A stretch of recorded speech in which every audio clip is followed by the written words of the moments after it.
नमस्कार, आप देख रहे हैं हमारी खास पेशकश और इस खास पेशकश में बात होगी सबसे पहले नागपुर वनडे की, जहां पे भारत एक खास मुकाम हासिल कर सकता है। अगर भारत इस मुकाबले को जीतता है तो यह भारत की वनडे क्रिकेट में 500वीं जीत होगी। तो क्या खास तैयारी की है भारत ने इस वनडे मुकाबले के लिए, देखिए हमारी इस खास रिपोर्ट में। मिशन 500 पर विराट की नजर, कोहली दिलाएंगे 500वीं जीत। नागपुर में लगेगा जीत का चौका। ऑस्ट्रेलिया पर होगा सबसे बड़ा हमला।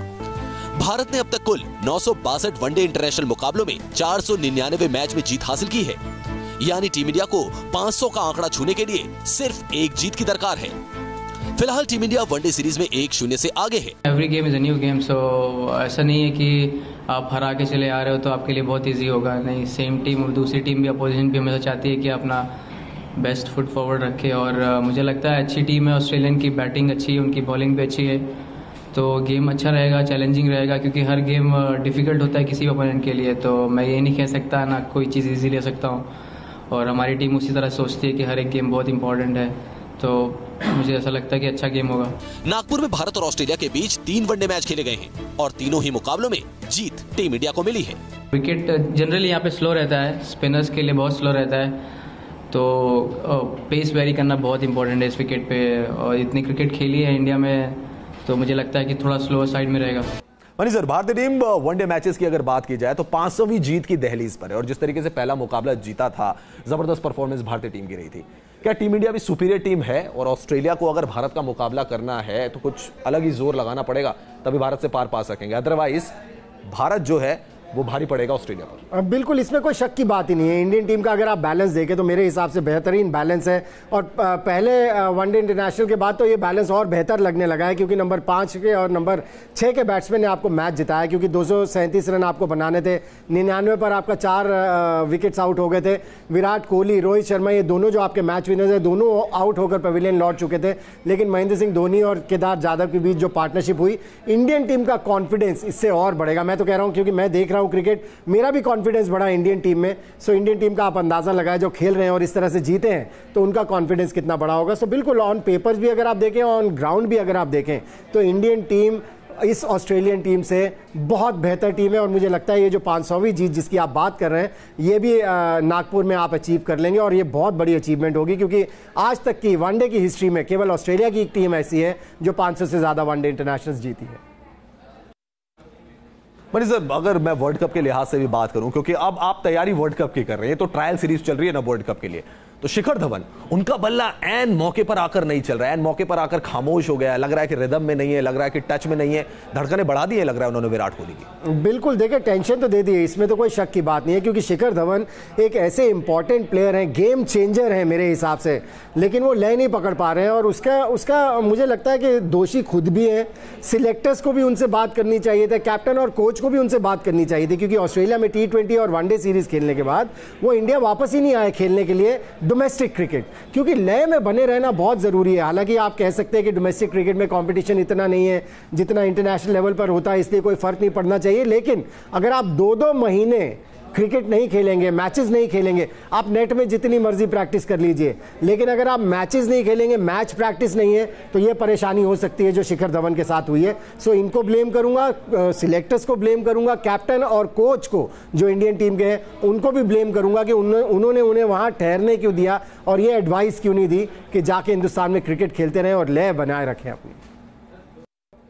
मनी सर, महेंद्र सिंह धोनी जिस तरीके की उन्होंने बल्लेबाजी की ऑस्ट्रेलिया में, जिस तरीके की बल्लेबाजी की उन्होंने फर्स्ट ODI में, ऐसा लग रहा है कि राइट टाइम पर, धवन तो जैसे राइट टाइम पर थोड़ा आउट ऑफ फॉर्म चल रहा है, ऐसा लग रहा है कि राइट टाइम पर 2019, क्योंकि वर्ल्ड कप ईयर है, राइट टाइम पर फॉर्म में आए हैं, और एक टॉनिक भारत को मिडिल ऑर्डर में मिल गया है, जो कि टॉप 3 के बाद थोड़ा सा खामोश सा लगता था भारत का मिडिल ऑर्डर, लेकिन उसमें जान आ गई। अब बिल्कुल, देखिए महेंद्र सिंह धोनी की अगर आप बात करें, उन्होंने इतना किया हिंदुस्तान के लिए, इतने मैचेस जिताए हैं, और सबसे बड़ी बात यह है कि कप्तान भी रहे हैं, और उनको अपनी जिम्मेदारी का एहसास है, और उन्हें पता है कि पिछले 1-1.5 साल से उनका जो बैट से प्रदर्शन चल रहा था, वो उनसे काफ़ी लोग नाखुश थे, काफ़ी बड़े बड़े क्रिकेटर्स नाखुश थे जो एक्स क्रिकेटर्स हैं, और कहीं ना कहीं उन्होंने अपनी गेम के ऊपर काम किया है। क्योंकि महेंद्र सिंह धोनी एक ऐसे क्रिकेटर हैं जिनको हालांकि मैच प्रैक्टिस नहीं मिली थी इस ऑस्ट्रेलिया दौरा किया था इंडियन टीम ने 2000 के शुरुआत में, लेकिन उन्होंने खूब प्रैक्टिस की थी। मेंटली वो स्ट्रांग है, ये हम सभी जानते हैं। केवल एक मैच लगा उन्हें वार्म अप होने में, और उसके बाद जो लय पकड़ी है उसे छोड़ ही नहीं रहे। बिल्कुल ये बहुत बड़ा बोनस है और ये बहुत बड़ा चिंता का विषय बना हुआ था इंडियन टीम के लिए, लेकिन इनके रन्स बनाते ही वो चिंता तो खत्म हो गई कि अगर पहले 3 रन नहीं बनाएंगे तो बाद में आपको मैचेस कौन जिताएगा? महेंद्र सिंह धोनी है। इस मुकाबले को लेकर और अपनी तैयारियों को लेकर कुलदीप यादव का क्या कुछ कहना है वो भी आपको सुनवाते हैं। ऐसा कुछ नहीं है, किसी को आउटकम मतलब किसी को हमने बाहर नहीं किया, ऐसा कुछ भी नहीं है। पर हमें अपॉर्चुनिटी मिली, हमने अपना अच्छा किया और वो हमेशा से इंडिया के लिए अच्छा करते हुए आए हैं। इवन टेस्ट मैचेस में आयुष भाई, जड्डू भाई कर रहे हैं, तो उनसे हम लोग अच्छा सीखते हैं और इतना एक्सपीरियंस वो कैरी करते हैं। जब भी मैं टेस्ट टीम में रहता हूँ तो उनसे काफ़ी कुछ सीखता हूँ। और रिस्ट स्पिनर ऐसा नहीं है कि जब भी हमें अपॉर्चुनिटी मिली मुझे और चहल को, तो हमने टीम के लिए परफॉर्मेंस किया और टीम जिससे जीतती रही तो खुश है उसको लेकर। आईसीसी की मीटिंग में भारत पाकिस्तान मुकाबले को लेकर कोई चर्चा नहीं हुई। आतंक के मुद्दे पर भी बीसीसीआई ने अनदेखी कर दी। आखिर क्या कुछ हुआ था इस मीटिंग में? बीसीसीआई के सचिव अमिताभ चौधरी ने कई राज खोले।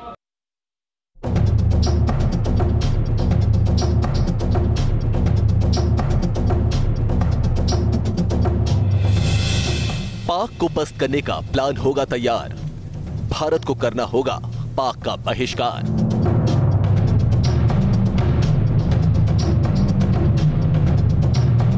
आईसीसी में बीसीसीआई को छेड़नी होगी मुहिम। बोर्ड को दिखाने होंगे कड़े तेवर। आईसीसी ने तो भारत के साथ धोखा कर दिया। क्रिकेट की सर्वोच्च संस्था ने तो बीसीसीआई के साथ बेईमानी ही कर दी, क्योंकि आईसीसी ने तो बीसीसीआई के साथ दगाबाजी करते हुए आतंक के मुद्दे पर बातचीत करना भी मुनासिब नहीं समझा। The CEO of BCCI with the ICC, there were 2 points in that communication. The first point related to the security and well-being of players and of the fans also. The second matter related to suggesting that India and other members of the ICC take no part with teams which come from areas where certain phenomenon emanate from. But the letter did not mention which areas. To which the ICC chairman, after discussing it with the board, which is the only policy making body of the ICC, stated that it was not within the domain of the ICC. ICC के मंच पर आतंकवाद के मुद्दे पर चर्चा तक नहीं हुई। बस आईसीसी के अधिकारियों ने सुरक्षा को लेकर अपनी तैयारियों का राग अलापा और मामले की छुट्टी ही कर दी। The BCCI's concerns were, as I said, primarily, according to the letter, not according to the reports, but according to the letter, were the security concerns relating to players and fans, which the ICC has wholeheartedly agreed to address. And the ECB representative was himself present, that's Colin Graves, and he was of the same view and with the same commitment to security.